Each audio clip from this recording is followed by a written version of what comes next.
Viewers, you're all welcome to another Joe Phillips edition. Topical issues. Our guest today is Mr. King Achukwu, the CEO of Ascot Knights and Company. You know him, he's been a regular guest on this show. So he's here again to take our questions as a very experienced and versatile person to analyze it and to lead the way for us to understand what's going on. And today we are discussing on the issue, the Nigerian Security Conundrum. What is really security conundrum in Nigeria? Thank you very much, Mr. Joe Phillips. Thank you. And thanks for having me on your show again.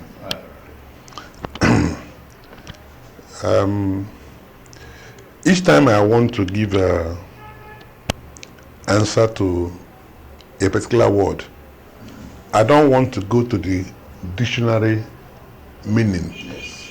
I want to go to what it means Yes. by a common understanding of the generality of people. Security conundrum, that is security situation, security architecture of our country. That's what we are talking about. We know we have never had it so bad security-wise in this country as it is now.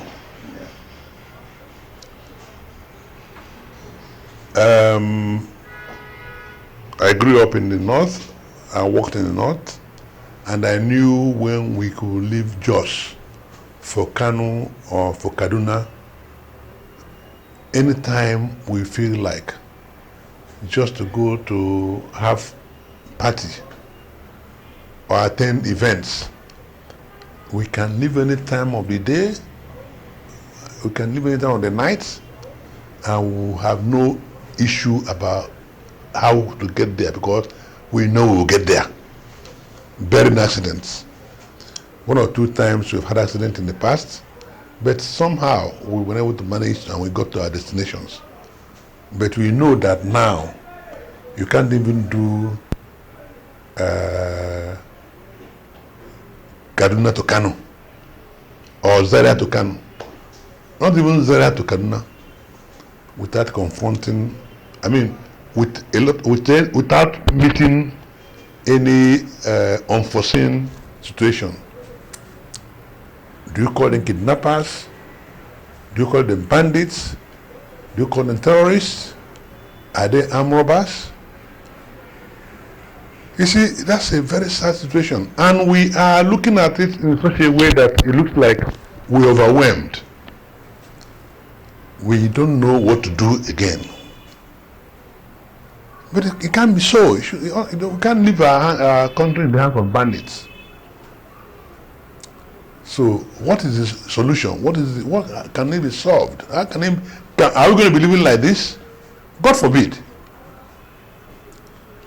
So the security situation in Nigeria is very, very, very nasty, to say the least.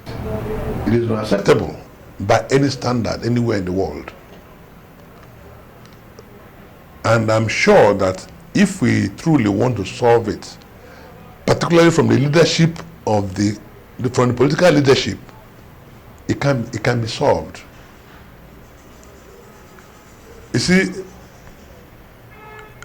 I don't want to make any points further. Maybe from your follow-up questions, I may bring in some suggestions or bring in some ideas of what I feel that could be done. But for sure, the security situation in Nigeria is terrible. Fine. Sir, but what is the genesis of this problem? What really caused it? Why have we come to this point? Neglect. Neglect of what? Failure to nip the problem from the bud when it started. Let me expatiate a little bit.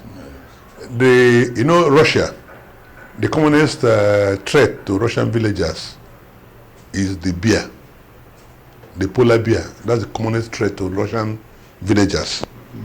And the Russian saying, a Russian adage says that when the bear went to attack my enemy, I didn't do anything.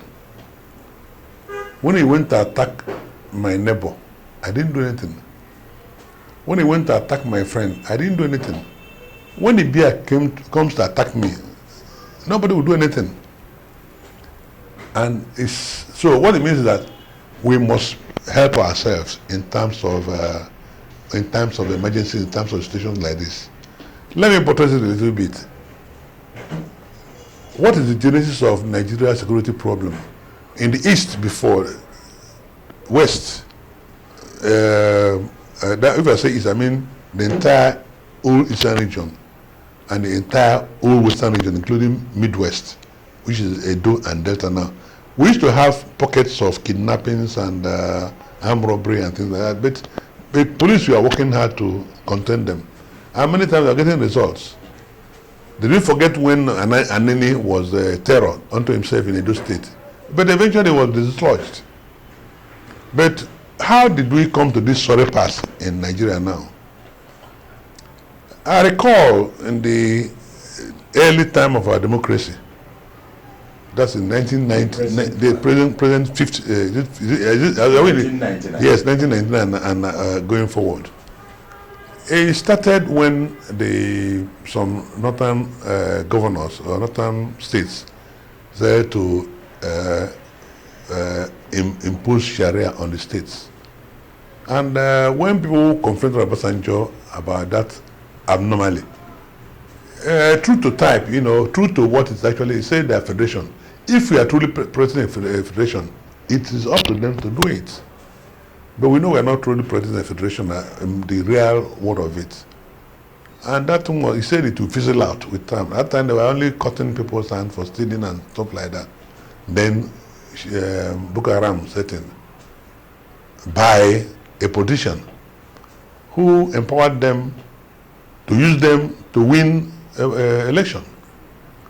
In that 90s, when he used them, he gave them appointments in Borno State. I'm talking of Mudu Sharif, Senator Mudu Sharif. He gave them appointments, a lot of them got appointments, and they were all moving about with siren. What were I doing then? He was condemning other politicians, except him. At the time he got to power, he found he cannot fund them continually. He gave them Hilux vans, gave them stuff they wanted. When he could not continue funding them, and they turned against him, it becomes like the Frankenstein monster. You create something you cannot control, and the people now started attacking him. Next thing he did was to now go after them. Their leader was arrested, Yusuf. Eventually, without trial, the man, they say, after one thing later, he died. And these people now went and regrouped in a different way and became the terror they have turned out to be now. As time went by, what did they start to do? Boko Haram was bombing everywhere, started with bombing churches. And our friends in the north, Muslims particularly, kept quiet. When they tired of bombing churches, of course, who is the next target? The mosques. Because they said they're not preaching the Islamic message the way it should. They started attacking the mosques. And now, towns, and then markets. Before you know it, we came to where we are now. They now went further to go and get in ISWAP. ISWAP, that is Islamic State of West African Province. ISWAP. The founder of ISWAP is a renegade from Boko Haram. And that boy was the son of the late Usman, who was the original leader of Boko Haram. You know, there are many things we don't seem to know in this country, or we pretend not to know. Boko Haram started from Ibadan. People don't know that. It was a Serikin Asawa in Ibadan. You know, we call all this maybe Fulani was the one who started it. It was purely a religious organization until they brought them up north to help them win election. They were not this violent, but as soon as they came out of this system, they became violent, attacking churches, attacking markets, getting suicide bombers, until we came to where we are now. The expectation of Obasanjo that Sharia will still didn't happen. Now they've gone outside that area. I don't know. I hope you remember the Madala bombing near Abuja in Niger State. Christmas Day bombing. And all Kaduna bombing and all it has been going. And now, how do you contain these people? I think to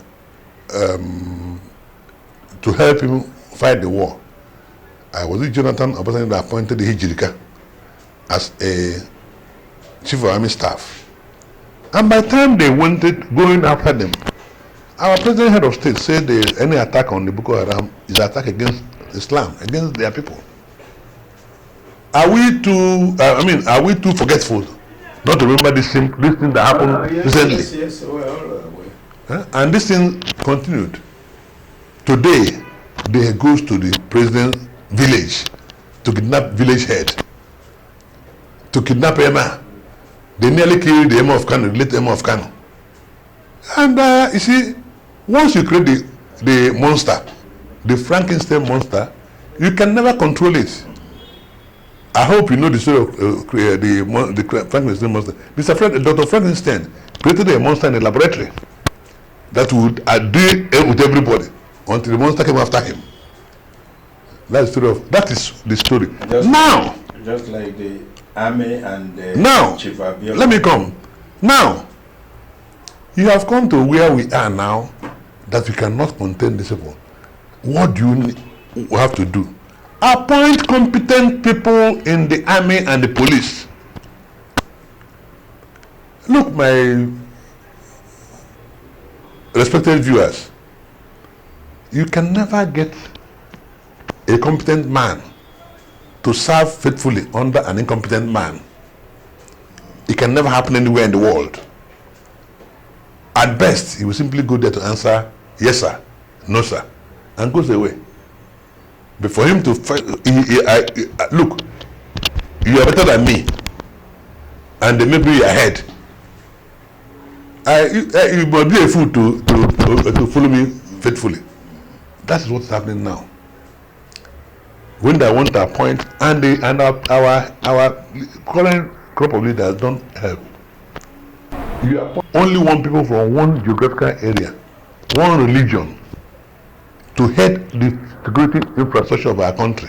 In a multilingual, multi-ethnic, multi-religious, heterogeneous society. And you think it can happen? They can work? Look, we can be saying these things. Maybe some people want to be politically correct by not calling it what it is. But I call it what it is.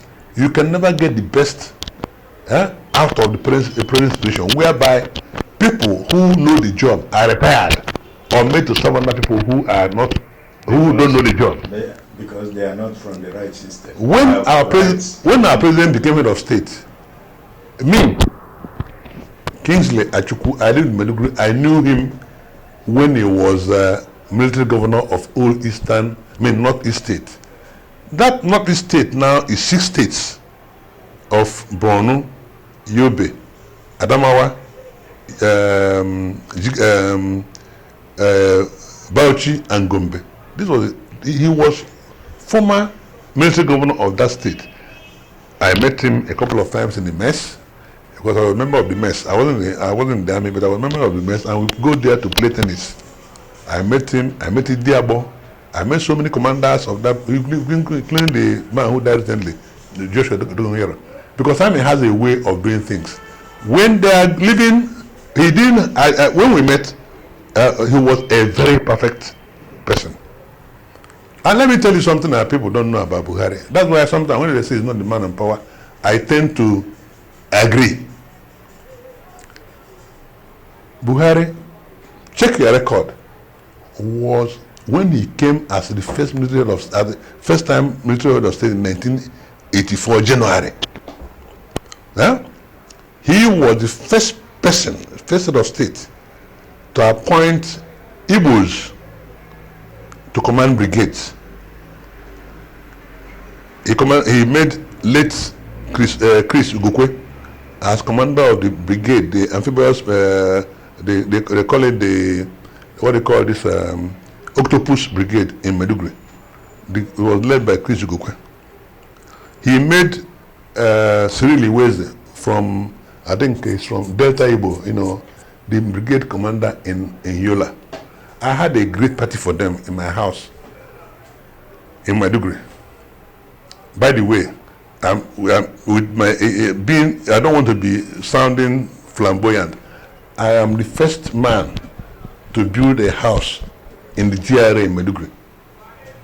In 1979, I built my first house in the GRA in a sprawling estate.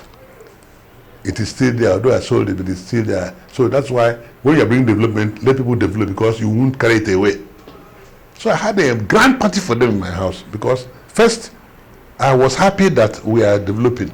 But now, when he's doing things, when he came in, he said, I am for everybody, but not for one body. And I'm one of the people who campaigned for him.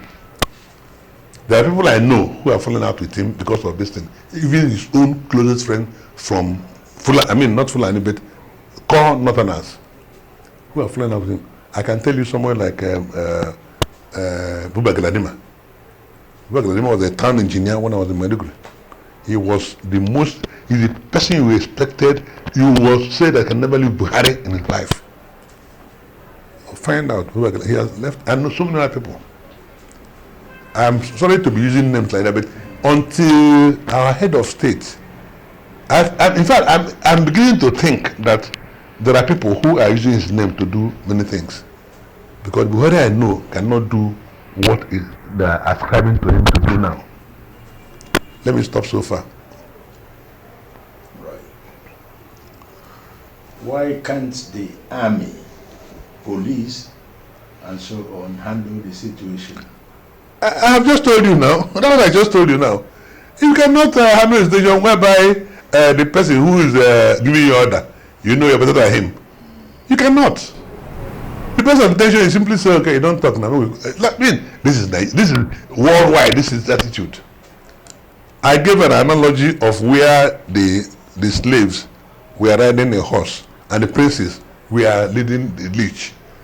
They will lead the horse to perdition. So you can't expect anything better to happen until you have competent people. Boko Haram was being contained, even though Buhari tried to defend them at the time. If you had put half the effort that Jonathan and OBJ put when he came in, Boko Haram could have finished. But they are getting bigger. Each swap is getting better. The other time, and how many times they told us they killed? They were. I won't use the word killed. They've neutralized Shekau. How many times have they said it? And each time the man seemed to be like a cat with 9 lives. So it's not magic, my brothers. It's not any magic. Until you appoint people who can do the job to the job. In vain are you working to contain Boko Haram. So why are the bandits, Fulani herdsmen, and above the law? Are they not? You see, they're encouraged to be above the law. Let me put it like that. They're encouraged to be above the law. You know, you are even talking about what of the cat pushers on the road now? Go on the Lagos street, yes, and you see that cat pushers. They block your road, yes, for if you want to. They look brazenly. They block your road. Who are you?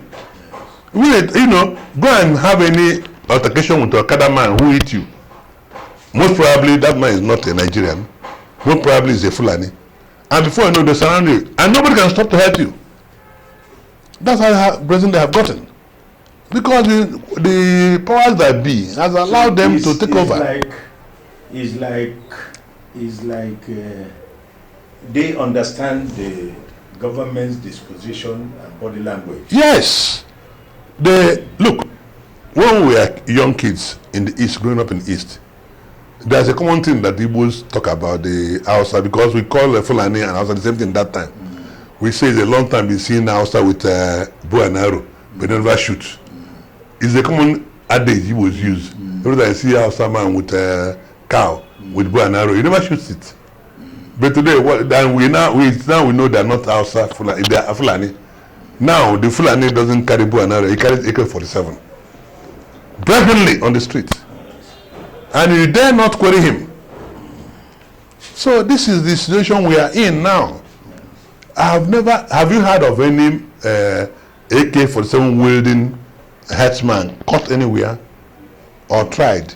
Anyone they catch, before you know it, according to people, I'm not telling you I'm aware, but I have seen, they say his order comes, they say they have been told to release him. And Mietiala, who has claimed to have done so many havoc on the system, is allowed to go scot-free.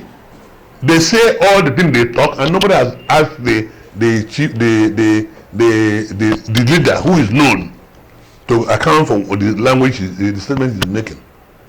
That time it was Gumi who went to the den of the bandits to negotiate ransom, and our soldiers could not go and contain these bandits. Instead, they give money, and the more you give them money, the more they buy arms. El-Rufai, the governor of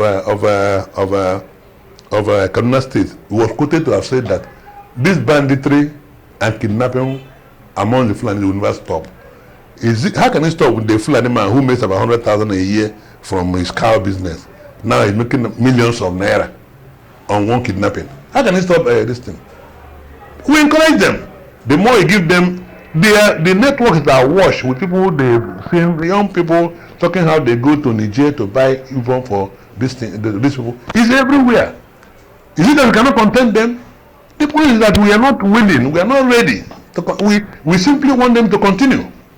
That's in fact, that's my idea is that apparently government wants to continue. But I'm asking, why do they want it to continue? What benefit would they accrue to them? I can't see. Okay, even if you take over Nigeria as a Fulani, which is impossible, take over Nigeria as a Fulani, will you be working in this kind of situation? We have not seen something, honestly. Somalia is one country, one language, one religion. Somalia, you hear about this, one country, one language, one religion. No Sheikh, no Shiite Muslim, no Sunni, one sect. For over 30 years, no government. That's what happens when a country falls into the wrong kind of people. Libya was there, working on its own, going where Americans came and say this, and they removed Gaddafi. Today, Libya is now the center of training monsters, which you call bandits and terrorists. What of Iraq? Look, in fact, what happened in Iraq? They went to remove Saddam Hussein, that they had much weapon of mass destruction. What happened in the end? Today, Iraq is a killing field. What was happening in Syria? What of Yemen? Look, this country is blessed by God a lot, that we should not let it go to the dogs. Because if it does, even those who are breeding dogs and the baboons will never survive it. Yeah, but you know generally that human beings are kind of stereotype people. Not many human beings think seriously. Most humans will say, because this thing has not happened, it will not happen. I hear people make comments on Nigeria. Nigeria is like a country with 9 lives. They survive this, they survive that, they survive this, they survive that. So Nigeria cannot break up. God destined Nigeria to be great, this, that. and I laugh. Do you share that view? I don't. I'm not an apostle for Nigeria to break up, frankly speaking. Mm-hmm. I'm not an apostle for Nigeria to break up. Instead, I would rather say, let us restructure to regional basis and follow through federalism. But if the way things are going and care is not taken, surely it will break up. Why do I say so? See, history is easy to forget, and they say people who forget our history live to repeat the history. I mean, their mistakes. Soviet Union, remember Soviet Union was a country of about 17 states. The USSR, Union of Soviet Socialist Republic, there are about 17 states. Georgia, Uzbekistan, all this country, they were a Muslim area, but the Russians took over to rule the whole people, leaving the Uzbeks, forgetting the Uzbeks in there. The Russians decided, what happened? When they when they were down, of course they broke into about 17 states, leaving Russia as a country. What of Yugoslavia? What was Czechoslovakia? You see, a country like Nigeria has had its own peculiar problems of not being united ab initio. And our founding fathers were trying to patch it up. When they were doing that, they were looking to trying to make things work. Do you remember there was a time in 1959, the mayor of Enugu was a Fulani man, Alhaji Umar Altine. He was elected 2 times. He was elected and elected into Enugu council as the mayor. Is like chairman of local government in that time. Do you remember there was a time Fidel Zokonkwo was a member of the House of Chiefs in Kano? Are we too daft to remember these things? A time when somebody like Mbono Jike was a member of the House in Lagos. And all in Parakot, these things are common. That's why when our founding fathers were trying to balance up these things, we had no problem. But as soon as the military government came in, and these are military boys, refused to learn from history. They started doing things because they had the gun to wield at anybody. At the end of the day, we are getting nowhere. I'm asking, are we happier this time? We are not. Everyone won't complain. Even the people who are ruling, they are not happy. There's nothing that happens to anybody in Nigeria that is not followed with suspicion. Recently, GMA staff died. There's a lot of conspiracy theory around his death. I mean, how can a country keep going like that? It cannot keep going. If we can go back to the basics, let us have a real structural federation of Nigeria. Let everybody.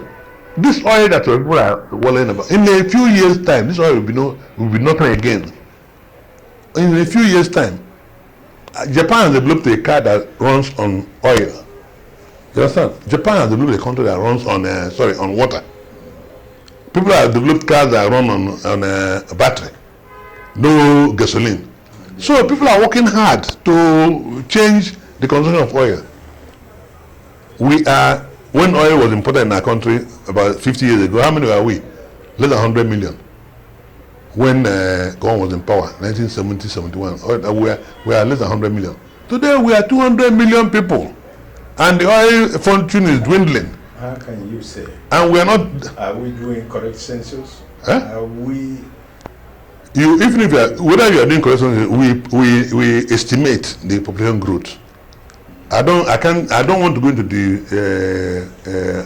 argument of correct census or not. What I know is that 1970 we are less than 100 million. Yes. 50 years down the line, we are now about 200 million. According to census projections, and we are still working on that 2 million barrels per day oil, which oscillates. It goes down. It hasn't gone beyond 2.2 million barrels per day, and the price is always changing. Whereas we could develop this country without depending on oil. I haven't seen a country that oil, we don't add any value to it. We don't even refine the oil we are using. So how can we get on? As we are saying that we produce oil we refine them and sell the refined petroleum and all the derivatives. I can say, okay, maybe we try, but now we export oil, they refine and we buy back. No country can ever get on. Sir, a bandit was quoted on Twitter saying that the federal government of Buhari gave them the guns they are using. Can this be true? That is the body, okay. Can this be true, sir? In Nigeria, it's a country of anything goes. I can say it's true, I cannot say it's true, I cannot say it's not true. He said that and nobody arrested and say, how are you saying that? Yes. Okay, so what can you say is not true? What can you say is not true? I'm quoting sources that I can say I heard from. Rufai said that they brought the bandits, this Fulani, this Fulani, they have brought Fulani from outside to help them with the election. Boko Haram. No, Fulani bandits to help Fulani people to. They didn't come to Nigeria as bandits in the first place, so they came to help them win the election. After winning the election, they are abandoned, and people were left in a camp sometimes. An absurdity. Huh? No, they were brought to after the election was done. That is to fuel the population. Yes, and they won the election. After winning the election, they now left them in the camps. People started going hungry. Nobody is angry like a hungry man. They started coming out of the streets to start with small money, and now they have gone beyond that. And at one point, I think earlier in the administration, this is less than 2 years now, Buhari say he has opened the border for visa-free Africans. Who are the people coming to Africa, coming to Nigeria to stay? Ghanaian man will not come here to stay. No. South African man cannot come here to stay. Kenyan man who are those? They are Fulani who will come here because they have no nation. And I'll tell you one thing you know about the Fulani. The Fulani came originally from the General Mountain in Guinea. Where they came from, they have never given appointment. Even local government council, they're not doing council. Because they're not doing for people who are scheming and all these things. They are not for that. Look, don't get me wrong. There are some very obeying and super Fulani guys. Why not? There are many, so many, and I'm telling you, these ones are not happy with what's going on because they've now been stereotyped as Fulani. Nobody calls them Fulani.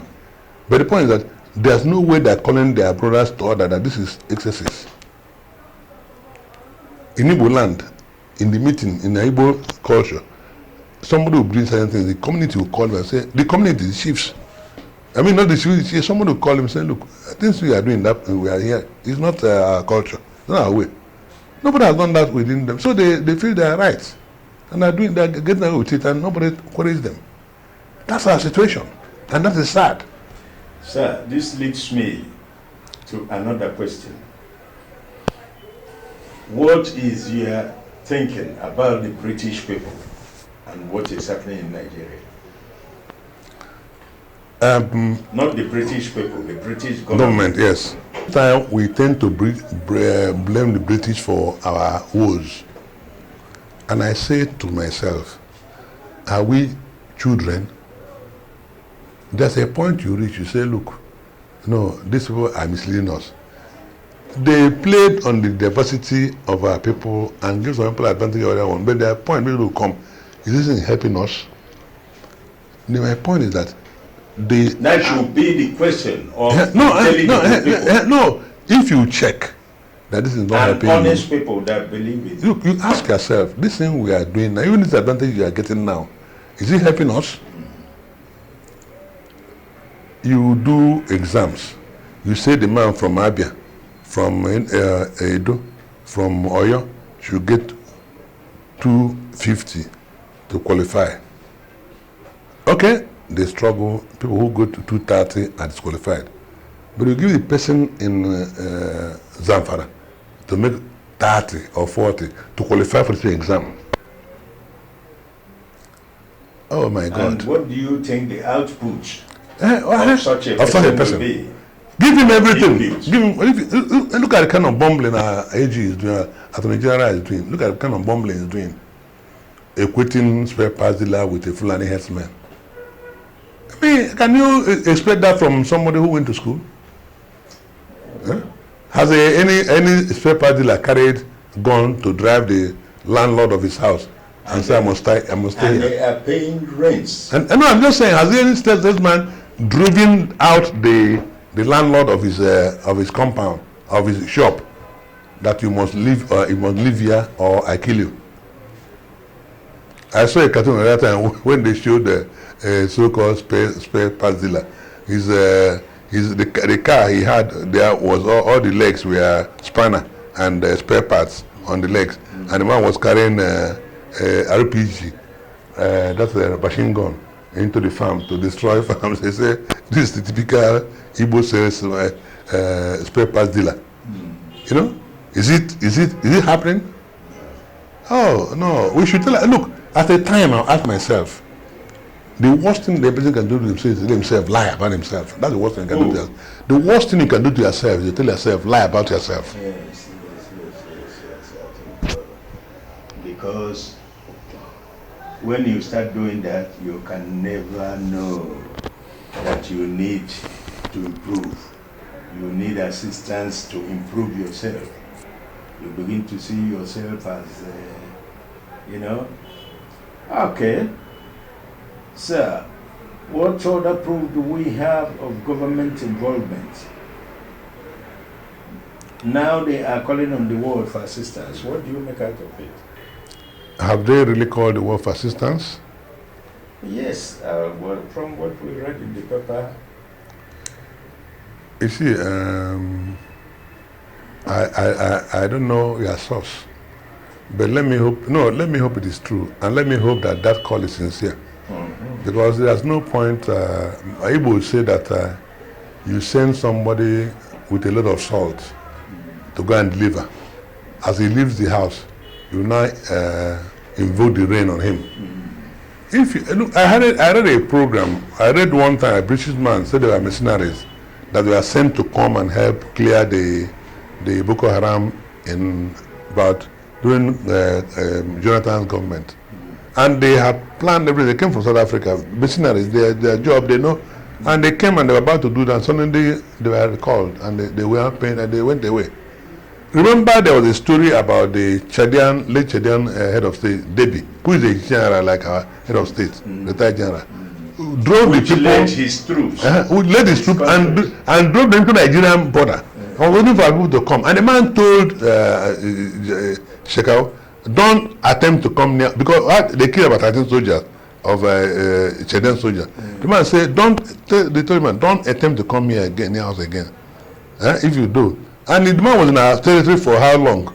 Waiting for Nigeria to come and help them up. And the Nigerian troops didn't show up. And of course, they went back. Why do you think? And no, after some time, this man himself has been murdered. That's Debbie, has been killed. So when they say the witch, the bird cried in the night, and the child died in the morning, you are still looking for witch. The witch are taking his skull. The witch cried in the night and the child died in the morning. Are saying who killed the child? It's the witch that cried in the night. So I'm telling you, let me believe that they call community from hell, but I'm believing that even if they do, let them be sincere. Yes. Not question of calling the people to come. After all, we had the story, we've had it. I cannot confirm them or say they're not true, of where our soldiers went to do work and our Air Force came to bomb our troops. Abba! And nobody has denied it. Nobody has denied it to say it is not true. Okay. Viewers, you have heard from him. With this, I will make my footnote on this. People with limited outlook cannot achieve great ends. The greatness of a nation is not a question of industrial might, military power, or size of population. The greatness of a nation depends on its objectives and on the characters of its leaders and citizenry.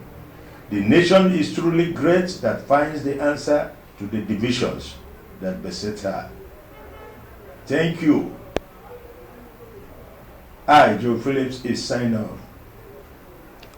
See us in the next edition. God bless.